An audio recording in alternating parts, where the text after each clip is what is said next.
In this video, how to improve editing performance with Proxy video in Camtasia.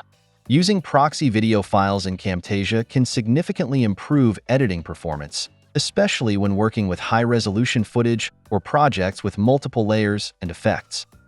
Proxy files are lower-resolution versions of your original video files, allowing for smoother playback and faster editing. To create a Proxy video, let's right-click on the video in the media bin. Select Proxy video, then create a Proxy video. Wait for the progress bar to complete. A circle icon will appear in the lower left of the thumbnail, indicating the Proxy video is ready. Once the Proxy video is created, you can edit your video smoothly.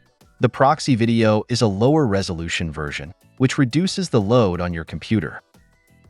This doesn't affect the final output, but can speed up the editing process. Additionally, you can configure Camtasia to automatically create proxy versions of your videos right after you import them into the media bin. This saves time and ensures that your workflow remains efficient from the start.